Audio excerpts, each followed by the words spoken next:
El público general lo llama el cuento de hadas del siglo, el expediente de una diosa de Hollywood que aseguró a su príncipe y vivió feliz en un enclave mediterráneo. Pero la inteligencia desclasificada tras décadas de silencio palaciego y propaganda fotográfica meticulosamente orquestada, revela un escenario operativo mucho más crudo y devastador. Grace Kelly jamás encontró un cuento de hadas. Usted y yo sabemos que fue reclutada para una transacción geopolítica de alto riesgo, una prisión dorada forjada con protocolo católico y diplomacia gélida. Los análisis de comportamiento revelan que tras esas sonrisas tácticas había una soledad casi letal y una traición estructurada que inició apenas pisó el territorio de Mónaco. Lo que hiela la sangre es el informe de que el príncipe Rainiero III ocultó un secreto crítico hasta su muerte, una confesión tardía que hace pedazos la fachada histórica de su alianza. Los datos apuntan a que este supuesto romance histórico fue estrictamente una fusión corporativa calculada. Diseñada con precisión quirúrgica para rescatar un microestado en bancarrota, esto no es prensa rosa, es el desmantelamiento táctico de un fraude histórico. Acompáñeme a inspeccionar los puntos más oscuros de esta operación encubierta. Para entender a la víctima, debemos evaluar el panorama geopolítico de 1950. Mónaco no operaba como el refugio fiscal de autos exóticos y rascacielos que monitoreamos hoy. Era una zona muerta al borde del colapso institucional. El príncipe Rainiero III lideraba un régimen inestable, tanto a nivel operativo como a nivel estratégico. Su vecino, el implacable general Charles de Gaulle, estaba perdiendo la paciencia ante la evasión fiscal y amenazaba con cortar los servicios básicos para luego anexar el principado a Francia. Nuestro primer hallazgo es contundente.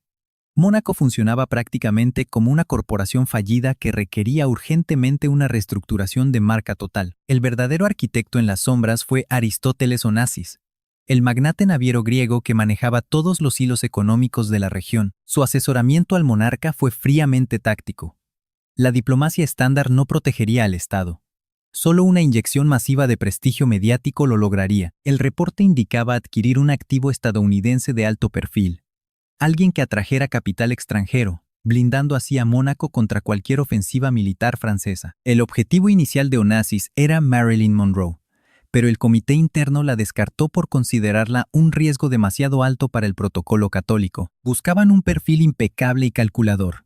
Requerían la autoridad visual de Grace Kelly.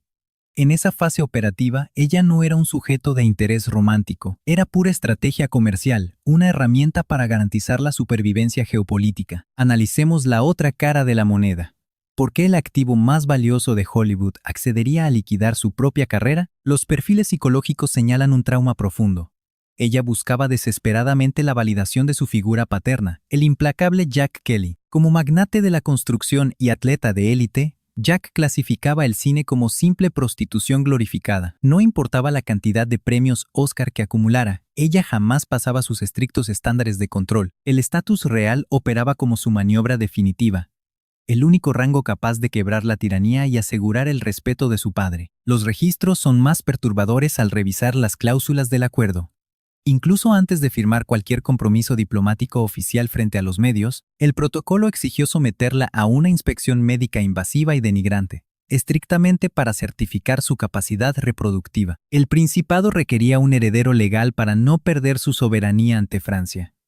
La catalogaron como una incubadora de lujo, no como una compañera sentimental. Revisando los flujos financieros, Rainiero no tenía liquidez. Jack Kelly inyectó una dote de $2 millones, un aproximado de $22 millones ajustados a la inflación actual. Prácticamente financió su propio encarcelamiento. Ese supuesto evento nupcial de 1956 fue catalogado por el propio objetivo, Grace, como el carnaval mediático del siglo. Registramos un colapso táctico. 1.800 reporteros bajo temperaturas extremas, una operación orquestada por MGM, quienes transmitieron el evento como cláusula obligatoria para rescindir su contrato laboral previo. La evidencia documental es irrefutable. El corporativo controlaba los derechos de transmisión nupcial. En la iglesia, los analistas notaron a un Rainiero tenso, evitando completamente el contacto visual, sudando bajo presión, mientras el activo principal lucía pálido y disociado, velando su propia identidad civil. Cuando las unidades de filmación se retiraron, un silencio sepulcral neutralizó el palacio. El perímetro no era ningún hogar.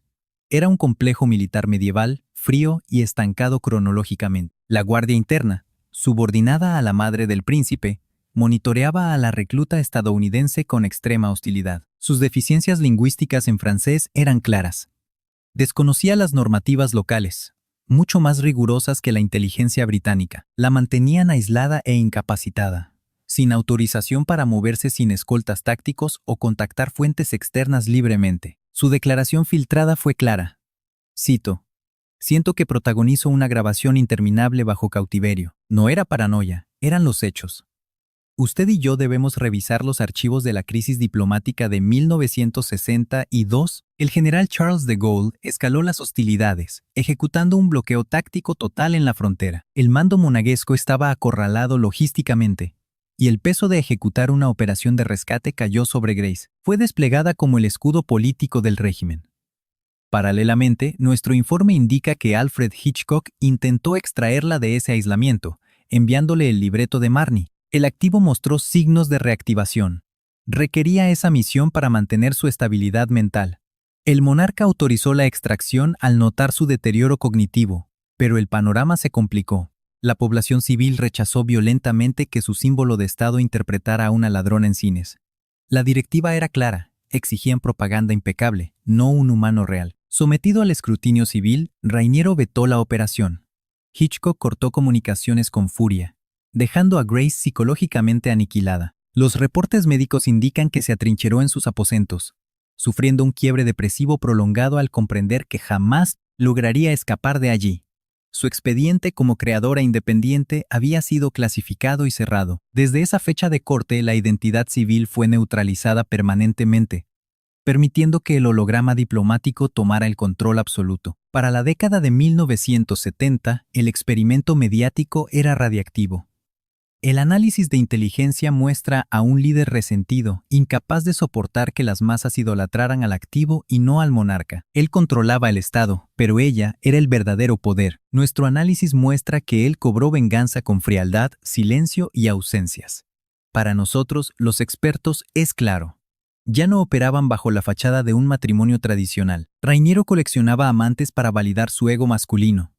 Grace, y cualquiera que estudiara a la élite de Mónaco, conocía esta dolorosa verdad. Nuestro perfil indica que usó la filantropía como salvavidas, aunque esa soledad crónica la devoraba por dentro. Los registros indican que ahogaba sus noches en champán. Subió de peso, se ocultó tras lentes oscuros. Y nosotros podemos detectar una depresión clínica en cada fotografía de esa época. Los documentos confirman que compró un departamento parisino en la avenida Foch. Fue un intento desesperado por huir del espionaje de La Roca. Las filtraciones revelan que planeaba divorciarse. El peor escándalo posible, justo antes de la tragedia. Ustedes y nosotros vamos a destapar lo que pasó la mañana del 13 de septiembre de 1982. La presión destruyó a la víctima. Grace tomó el volante de su Rover 3500, saliendo desde su finca en Rock Eagle. Ella odiaba manejar. Los especialistas sabemos que la clave del siniestro radica en un detalle muy minúsculo. Despidió al chofer porque la parte trasera del vehículo estaba saturada con vestidos caros que no debían arrugarse. Bajaba por esa misma ruta empinada donde décadas atrás filmó una persecución para la película Atrapa a un ladrón. Nuestra reconstrucción del choque muestra que perdió el control en una curva cerrada. No hallamos huellas de derrape. El auto cayó 40 metros hacia un barranco. La prensa amarillista culpó injustamente a su hija Estefanía de ir manejando, pero nuestros peritajes médicos confirmaron los hechos reales. La princesa sufrió un microinfarto cerebral exacto mientras controlaba el volante. Psicológicamente, su cerebro estaba desgastado por la angustia y migrañas crónicas. Colapsó una fracción de segundo, causando el fatal desenlace de Hollywood. Pero hay datos más turbios. Al príncipe le tocó la decisión más desgarradora: desconectar el soporte vital de la mujer con la que firmó un contrato matrimonial 26 años atrás. Ese 14 de septiembre de 1982 falleció Grace Kelly, sepultando definitivamente el glamour del principado. El hallazgo más patético de nuestra investigación abarca los 23 años que él sobrevivió como viudo. Jamás pisó el altar de nuevo. Mutó en el príncipe constructor, levantando rascacielos y robándole terreno al mar, mientras habitaba un palacio con aura de morgue. Sus confesiones más crudas quedaron registradas justo antes de fallecer. Durante las últimas entrevistas, admitió sentir una culpa asfixiante ante sus analistas. Confesó que prácticamente secuestró la existencia de Grace Kelly. Reconoció que ella jamás conoció la felicidad ahí. Sabemos que su paranoia por rescatar la corona aplastó fríamente el talento de una mujer que definió el siglo XX. Afirmó amarla demasiado, pero permitió que la maquinaria monárquica destrozara al ser humano. Este sujeto entendió, cuando ya no había vuelta atrás, que coronó a un fantasma. Los números son fríos al evaluar este modelo de negocios en Montecarlo. Cada lujoso rascacielos se sostiene sobre lo que nosotros llamamos la estrategia de manipulación más letal. Usar a la actriz como carnada trajo a los multimillonarios del mundo, transformando un paraíso en quiebra en la capital del dinero.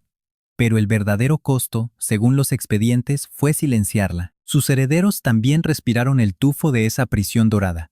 Los traumas documentados y la rebeldía extrema de Carolina y Estefanía responden lógicamente a esa dictadura emocional que su madre tuvo que soportar en vida. La fuga de Estefanía hacia la industria musical y los circos no fue coincidencia. Psicológicamente, representó la libertad que a la estrella de cine le arrancaron. Toda la evidencia es innegable. Desde entonces, estudiamos a los Grimaldi como un caso clínico de linajes tóxicos. Una reacción en cadena que comenzó, sin duda, con esa transacción comercial pactada en 1956. Hay detalles peores. Ustedes y nosotros debemos revisar el infame contrato de fertilidad. Al escarbar los archivos de los años 50, notamos que las leyes sucesorias operaban como armamento pesado. Sin un niño varón en la ecuación, el gobierno francés los habría invadido. Nuestros registros confirman que esta boda fue pura táctica de supervivencia militar. Ella funcionó como escudo humano. Al llegar al altar, su perfil no era de enamorada. Era un misil diplomático en toda regla. Analizando sus finanzas, los millones aportados por Jack Kelly fondearon a una realeza europea que estaba en bancarrota total durante la crisis de la posguerra. Aquí observamos cómo la aristocracia obsoleta exprime los dólares frescos de América. Fue una simple transacción financiera, donde la protagonista sirvió de puente y terminó calcinada. Como investigadores privados, los archivos más oscuros de su intimidad nos dejan helados. El director Hitchcock, quien la perfiló magistralmente, declaró alguna vez que su actriz favorita parecía un volcán sepultado bajo hielo. Él detectó la agresividad detrás de esa fachada perfecta. Sin embargo, nuestro análisis confirma que en Europa jamás la dejaron explotar. Su equipo de relaciones públicas controlaba tanto su entorno, que para los años 70, las evaluaciones psicológicas la describían como un espíritu roto. Para sobrevivir al trauma, adoptó pasatiempos patéticos como secar flores o recitar poemas. Simples mecanismos de defensa para tolerar su elegante celda de máxima seguridad. La prueba de esta tortura son las cartas enviadas a sus confidentes, donde denunciaba la frialdad insoportable que se respiraba en los pasillos de la residencia. Añoraba el caos de Nueva York, la adrenalina de los estudios de grabación y el simple derecho al anonimato total.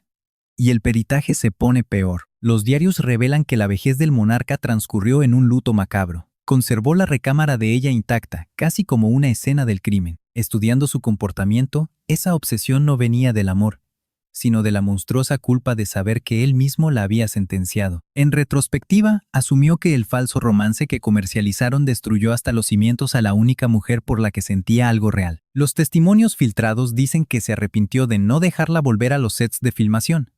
Debió elegir al ser humano por encima del protocolo. Usted y yo acabamos de destripar la maldición monárquica.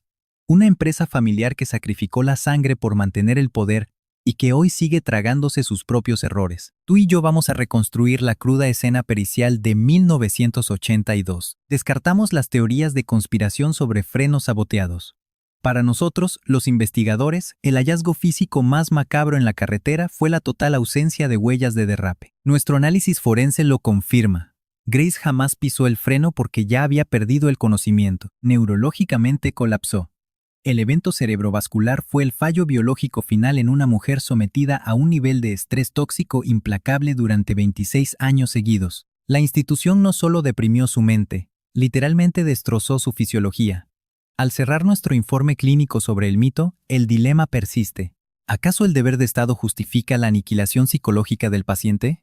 Nuestro peritaje expone la tragedia completa, documentando desde la extorsión millonaria inicial, pasando por el daño neurológico causado por una depresión severa, hasta los 23 años de luto del viudo. El público mira fotografías de archivo, nosotros analizamos los barrotes biológicos. Si te interesa que los peritos sigamos desclasificando las verdades letales detrás del trono, deja tu me gusta y suscríbete a nuestra unidad de investigación. Analicemos esto tú y yo en los comentarios. Con ese nivel de toxicidad, ¿Hubieras acatado el protocolo o huido para sobrevivir? Únete a nuestro equipo para proteger la evidencia. El expediente de Grace Kelly demuestra clínicamente que la fama funciona como una prisión de máxima seguridad, donde la rehén es la única sin copia de las llaves. Nuestra investigación forense no termina ahí. El enlace actual con este trauma documentado es el príncipe Alberto II. Los registros muestran sus intentos por modernizar el principado, pero la sombra patológica de sus padres lo asfixia. Él custodia el mito, aunque conoce los barrotes de esa jaula dorada. Nuestra minuciosa reconstrucción de su vida arroja una conclusión innegable. El mayor riesgo de mortalidad en un palacio es mantener intacta tu humanidad. Analizamos a una mujer que sacrificó su salud para estabilizar a una nación entera, y el sistema sociopolítico simplemente se negó a brindarle primeros auxilios. El espectáculo mediático del siglo concluyó en una cripta sombría. Pero gracias a las investigaciones, las piezas de esta autopsia al fin encajan. Los números no mienten y resultan perturbadores. Al auditar las consecuencias, descubrimos que el deceso de Grace funcionó como un rescate táctico para la monarquía. El análisis macroeconómico revela que el luto masivo blindó la soberanía del Principado en el mapa, justo frente a la inminente y agresiva integración europea. Incluso post-mortem, funcionó como un activo publicitario invaluable. Esa es la matemática fría de la corona. Un cadáver legendario genera más dividendos que una mujer viva planeando su divorcio. Grace Kelly operó como princesa hasta el paro cardiorrespiratorio, pero su perfil psicológico anhelaba recuperar su identidad. Tú y yo debemos seguir cuestionando estas simulaciones de cuentos de hadas. Aquí cerramos el expediente clínico de hoy. La evidencia forense es lo único capaz de desmantelar la propaganda. Mantengamos la lupa sobre las instituciones que exigen sonreír bajo tortura.